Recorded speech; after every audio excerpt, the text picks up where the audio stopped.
Hello everyone, in this video I'll be unboxing, configuring, installing and reviewing the Campark DC01 dashcam. This dashcam retails on Amazon Canada for $60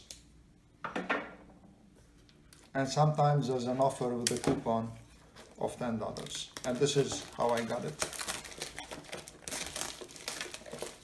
The box seems well made.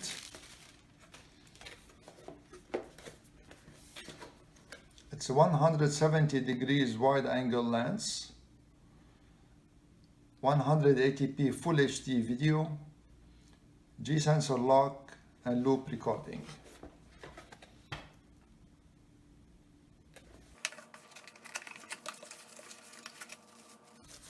This is the dashcam. It has a 3-inch LCD display. It feels good in the hand.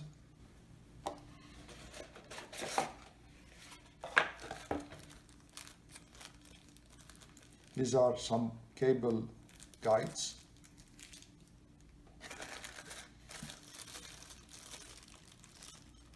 So it takes a mini USB cable to power it on. This is a mini USB cable that will connect it to a computer if you want to download files without removing the micro SD card. This is a 12-volt charging cable. It's pretty long.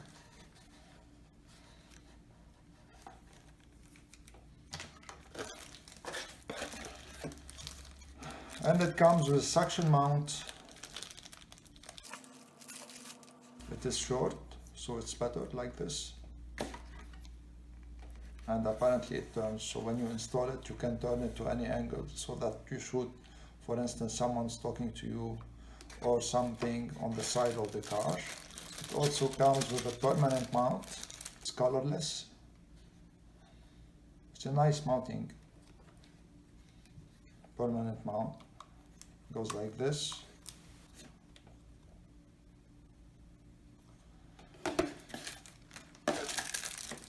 It also comes with a prying tool in case you want to install the charging cable behind the car's trim, and a user manual that is in English.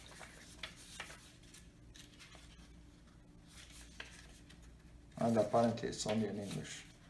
It doesn't have an additional mounting tape in case you want to change the mount. Let's now configure the dashcam, power it on and configure it. This camera takes a micro SD card up to 32 gigabyte. Let's insert the SD card before powering it on. On the side here you have the buttons. So you have your up button, down, menu. And here you have your OK button. This is the mode button, lock file and on off. As soon as you plug the camera to a power source, it will turn on automatically and it starts recording. This is the button that says it's recording automatically. So when you're able to stop the recording and enter the settings, press the OK button and press the menu button here. And let's go through the settings one by one.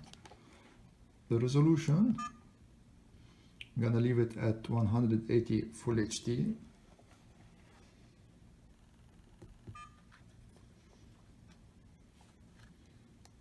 Loop recording. It has 3 options, 1, 3, 5 minutes. Let's leave it at 3 minutes. Wide dynamic range, it's better to keep it on. Exposure, always better to keep it on 0, which means you don't overexpose or underexpose the picture. Motion detection, I always prefer to leave it on off. Audio recording on. Date stamp also we need to put it on. G sensor, you have low, medium, high. So this is the G sensor will detect any impact to the car and will lock the file when it detects the impact. So if it's on low, medium or high, I prefer to put it on medium. Parking monitor on off, so I guess it doesn't have other options for parking monitor. It means when it detects an impact to the car, it will start recording immediately with the internal battery. So these were the recording settings. Let's go now to the camera configuration. Date time here. Auto power off. I will put it on off. I don't want the camera to turn off by itself. Beep sound, I will leave it on for the simple reason that when I turn on the car, I want to hear a beep sound telling me that the camera started recording. Language, you have a bunch of languages: Dutch, Chinese, French. Keep it on English. Light frequency, 60 Hz for North America. Screensaver, and this is important to configure this setting in order for the camera not to distract you when you're driving. So it will turn off the screen, the 3-inch TFT screen, but it will keep recording. Plate number stamp, if you want to put your plate. Careful, if you put your plate and then you move the camera to another car, it's a bit tricky, so it's better not to put the plate. Format, we just formatted the SD card, we don't need to format it anymore. And this is if you need to reset to default. The version of the firmware. If we exit the menu and we change the mode to photo mode and then we enter the settings once again, it will go to the photo settings. Let's see here, we need the single shot for the capture mode. Resolution for the photo, it's a maximum 12 megabyte. Continuous shooting, no. Quality, also fine. Sharpness, should be normal, it's better. White balance, auto. Color, normal too. ISO, let's keep it on auto. Exposure, also 0. Anti-shaking, of course, on. Quick review. This is if you take a picture, if you need the camera to review the picture for you automatically. I prefer to leave it off. Date stamp also on the photos. And that's it. I will be installing the camera in my car using the suction mount cap. First, make sure where you want to install the camera that is clean. The windshield is clean from the inside so that the suction mount cap doesn't fall off.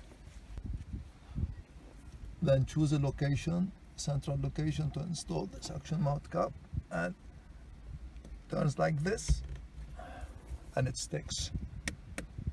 So now let's install the camera in it.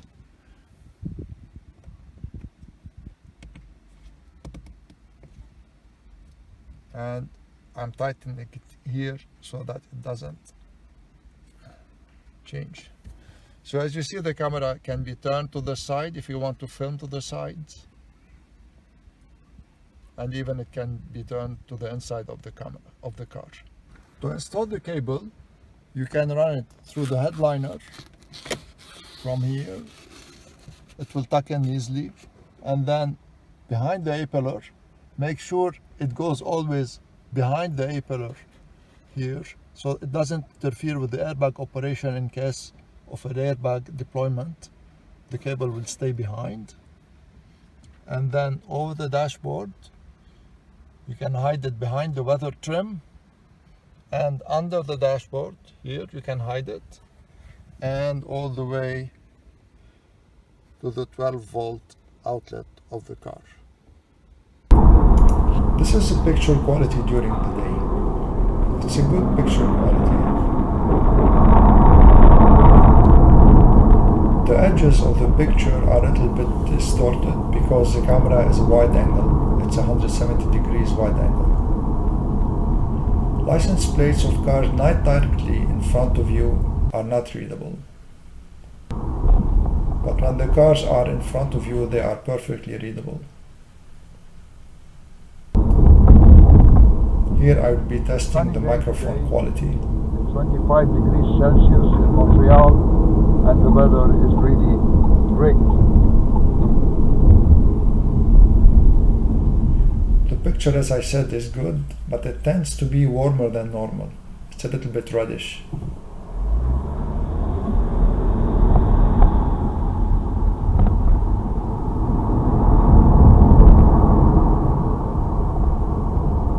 Road signs are readable.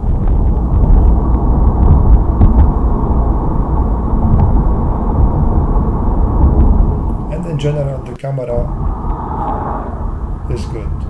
When it loops a file, it doesn't lose any frame.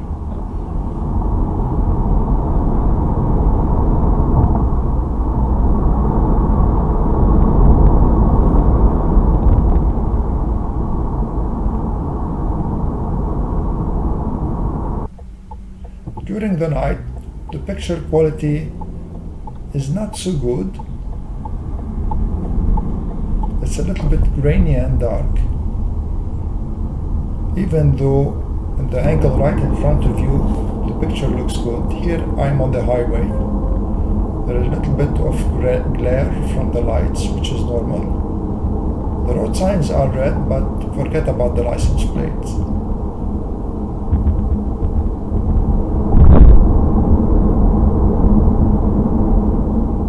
For the price, the camera does a good job. Here I'm demonstrating the parking mode.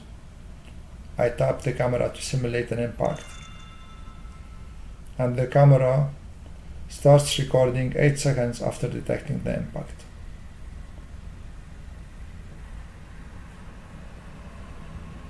And it locks the file, as you see, with the lock next to the recording button.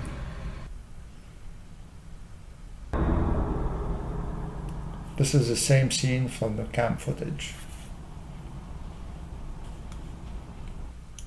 Thank you for watching. If you liked this video, please give it a thumbs up and subscribe to my channel.